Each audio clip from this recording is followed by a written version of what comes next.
नमस्कार।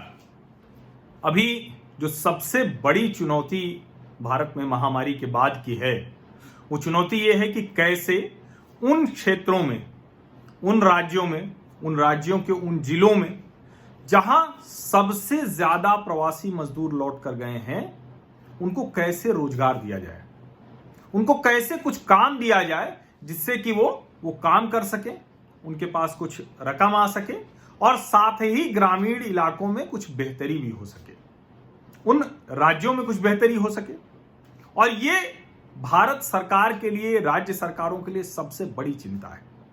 अलग अलग सरकारें अलग अलग कोशिशें कर रही हैं और उन कोशिशों में जो कहें कि स्थानीय स्तर पर उनको रोजगार देने के लिए तरह तरह की योजनाएं भी राज्य सरकारें चला रही हैं। उत्तर प्रदेश ने और एक कदम आगे बढ़ के उद्योग परिसंघों के साथ, उद्योगपतियों के साथ कई एमओयूज किए हैं, समझौते किए हैं कि जिससे उनको रोजगार दिया जा सके। जो लोग आए हैं स्किल मैपिंग कर रहे हैं, जो उनके कौशल, कितने कुशल लोग हैं, किस तरह की कुशलता है, उस सब को वो कर रहे हैं। लेकिन अभी भारत सरकार ने एक बहुत बड़ा कार्यक्रम शुरू किया है और वो कार्यक्रम इस देश के 6 राज्यों के 116 जिलों में ये अभियान चलेगा और इसकी शुरुआत प्रधानमंत्री नरेंद्र मोदी 20 जून को करने वाले हैं। ये 50,000 करोड़ का बजट है। 6 राज्य वही हैं जो देश की 2/3 यानी कुल प्रवासी मजदूरों की जो संख्या है देश भर में, उसकी 2/3 हिस्सेदारी इन्हीं 6 राज्यों की है। अब ये बताने की जरूरत नहीं कि वो राज्य कौन से हैं। बिहार है, उत्तर प्रदेश है, मध्य प्रदेश है, राजस्थान है, झारखंड है और ओडिशा है। ये 6 राज्य हैं और ये 2/3 प्रवासी मजदूर यहीं से गए थे, लौट के आए। इसीलिए इन राज्यों की सबसे ज्यादा चिंता भी है। और अच्छा है कि केंद्र सरकार ने एक इंटीग्रेटेड प्लान तैयार किया है। इसमें 12 मंत्रालय और विभागों की योजनाओं के जरिए इन लोगों को रोजगार दिया जाएगा।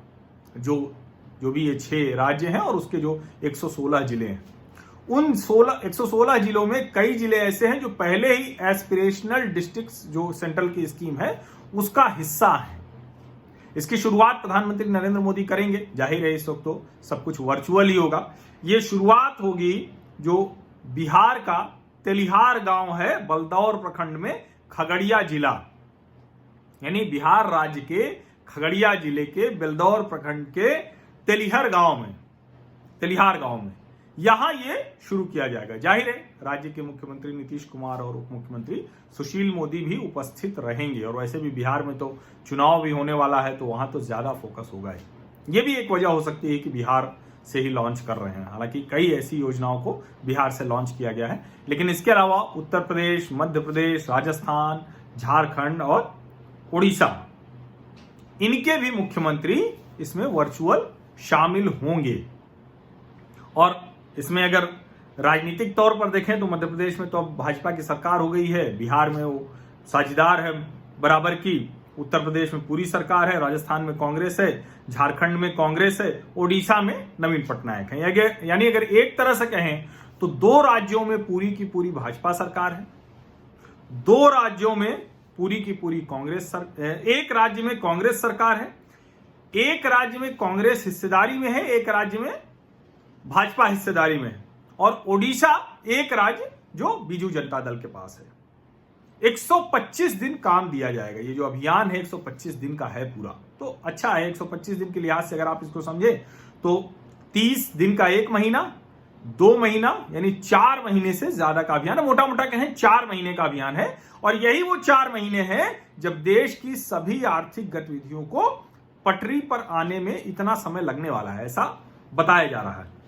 50,000 करोड़ का फंड है, ये आप अच्छी तरह से जान रहे हैं। इस 50,000 करोड़ के फंड से जो अलग अलग 12 विभाग हैं, मंत्रालय हैं, वो काम तय करेंगे और कोशिश इसमें यह की जाएगी कि रोजगार मिले, साथ में रूरल इंफ्रास्ट्रक्चर यानी ग्रामीण क्षेत्र की जो बुनियादी सुविधा है उसको दुरुस्त किया जा सके, उसको बेहतर तरीके से आगे बढ़ाया जा सके, जिससे ये जो 4 महीने का अभियान है इसके बाद धीरे धीरे वो अपनी रिस्पेक्टिव गतिविधि में जाए, यानी जहां वो फैक्ट्री से आए थे या जहां, और ये सिर्फ प्रवासी मजदूरों के लिए नहीं है, वहां जो गांव में रहने वाले लोग हैं ग्रामीण, उनको भी ये शामिल करेगा। तो हम उम्मीद करते हैं कि ये जो सबसे पिछड़े राज्य हैं, सबसे ज्यादा जहां जरूरत है, जहां के लोग सबसे ज्यादा दर्द झेल के लौटे हैं, तो फिर जाएंगे। हालांकि इस पे फिर मैं एक बार कहूंगा कि प्रधानमंत्री जी देश भर में ट्रेन सेवाएं शुरू कर दीजिए, सामान्य ट्रेन सेवाएं, जिससे कि जो फैक्ट्रियां इंतजार कर रही हैं आप 50,000 करोड़ लगाइए, लेकिन वो जो जीडीपी में जुड़ना है, जो उन फैक्ट्रियों का काम तेज होना है, वो भी तो कर दीजिए, वरना ये डिमांड सप्लाई का समीकरण कैसे ठीक हो पाएगा। कुल मिलाकर ये जो गरीब कल्याण अभियान योजना है, हम उम्मीद करते हैं कि कम से कम 4 महीने के लिए ये देश में जो स्थिति है, जो सबसे कमजोर लोग हैं, उनको मदद कर सकेगी। और इस तरह की जानकारी भी आप जानना चाहते हैं, खबरों के अलावा, विश्लेषण के अलावा, तो इस हमारे YouTube चैनल को सब्सक्राइब कर लीजिए। इससे आप हमारे सामाजिक परिवार का हिस्सा बन जाएंगे। नोटिफिकेशन वाली घंटी दबा देंगे तो आपको समय से सूचना भी मिल जाएगी। बस इतना आप करेंगे और आप हमारे सामाजिक परिवार का हिस्सा बन जाएंगे। हम उम्मीद यही करते हैं कि इस समय में, जब महामारी का समय है, जब चीन से हम जूझ रहे हैं, स्वदेशी की जरूरत है, महामारी की वजह से हमारी गतिविधियां, आर्थिक गतिविधियां तेज करने की जरूरत है, उसमें ये गरीब कल्याण अभियान योजना जो है, ये उन जरूरतमंदों को, जिनको सबसे ज्यादा जरूरत है, उनका हाथ थाम सकेगी, मजबूत कर सकेगी। बहुत बहुत धन्यवाद।